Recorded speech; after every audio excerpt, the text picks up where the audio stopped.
subax wanaagsan, nabadgelyo iyo naxariis dushiina haato meel kasto aad joogtaanba.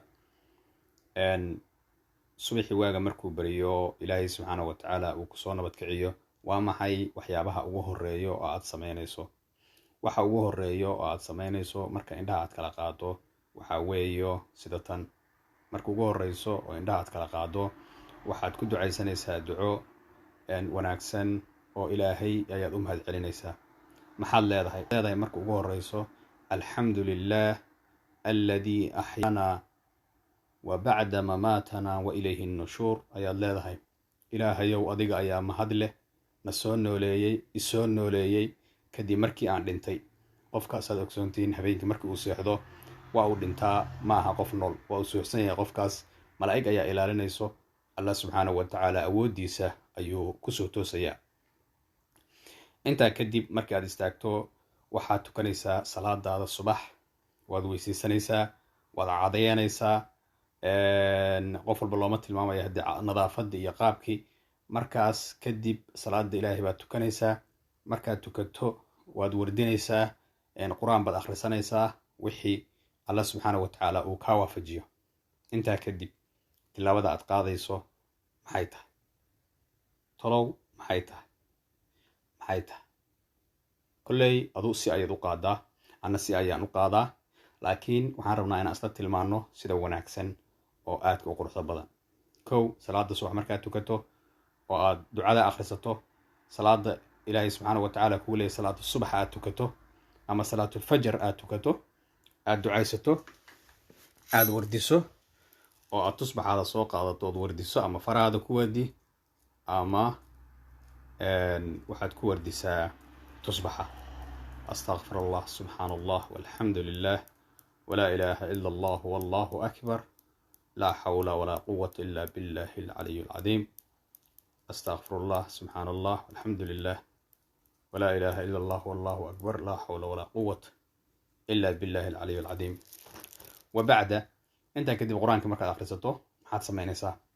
waxaad samaynaysaa ugu wanaagsan, ugu horeeyo in aad soo qaadato mooskaas. moos ayaad soo qaadanaysaa, hal xabo moosa ayaad soo qaadaysaa. mooska waad fiiqaysaa, qeybta dambe halkaasaad ka fiiqaysaa, dabada dambe halkaas ayaad jaraysaa, halkaasaad ka fiiqaysaa.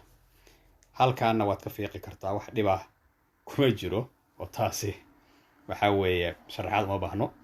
mooska qolofka ha ku cunin, haddaadse ku cunto wax dhiba badan kama jiraan, laakiin inaadan mooska ku cunin ayaa fiican. oo haddii mooska kuma cuni kartid, halkaa xabe ayaad cunaysaa mooska ah, kadibna waxaad cabbaysaa biyahaaska watarka ah. biyaha watarka ama galaas ku shubo ama sidooda ku cab, labadaba waa laa ba's, dhib ma leh. intaa markaa samaysa kadib,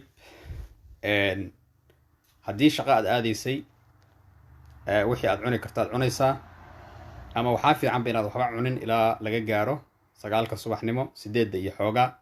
jirkaada markuu kululaado aad kacdo, dhigii refreshmentiga uu isgaaro kadib inaa wax cunto ayaa ku wanaagsan. haddaad rabto cunto kale waa cuni kartaa, laakiin cunto culus oo aad u fara badan waxba ha cunin. waxaa laga yaabaa cuntadas dheefshiidka iyo maaragtay in si fiican ula falgeli weyda jirkaagii, waayo xalo dhan baad hurday. jirkaada wuxuu u baahan yahay inuu xarakaad sameeyo, refreshment uu sameeyo, dhiiggaada uu dhaqaaqo ayuu u baahan yahay. marka aad iyo aad buu runtii u fiican yahay mooskaas iyo biyahaas cad. haddaad cabto biyaha cad saad u cabbi karto aday ku taallaa. haddaad hataa 1 litar ka cabbi karto ka cab, laakiin waa iska caadi si kastaba ha noqoto. marka sidaas ayaad ku wadi kartaa hadduu eebbe idmo. runtiina waa wax aad iyo aad u wanaagsan oo aan tijaabiyey. walaalahayna aan rabo dadka soomaaliyeedna in ay isticmaalaan, maadaama dad walaale ay yihiin oo markasta aan isugu baahannahay wixii aad ka faa'iidaysatay in ayagana aad uga faa'iidaysato. marka aad iyo aad baan kugu mahad celinayaa. waa mahadsantiin. halkaan iskala soconno wixii tala iyo tusaale ah. fadlan youtube-ka subscribe saara, tiktokgana follow dhaha. maxay tahay meeshaan aan cidna i follow garaynayn? talow maxay tahay arrinkani? adariska aad taabanaynin, idriska la sheegaya aadan taabanaynin. maalin dhaweyd ba waxaan arkaya wiil leh wartalow aniga ma waxaan furtay qaybta yaryarka miyaan ka furtay qaybta yaryarayd miyaan ka furtay tagtaaga hadda ma qaybtii dadka dhagaha la baan ka furtay anugu talow war arrinkan ha laga keejiyo talow ha la adkeeyo arrinta ha la garaaco كليكت هلا بديو هلا تتابت ميال اللي هيجري فلو هلا دهو maxaan ku irahdaa hala taabto meesha loofka hala taabto idriska la sheegaya hala taabto ama adariska waa mahadsantihiin inta mar kale aan kulmayno waxaan idin leenahay ila liqa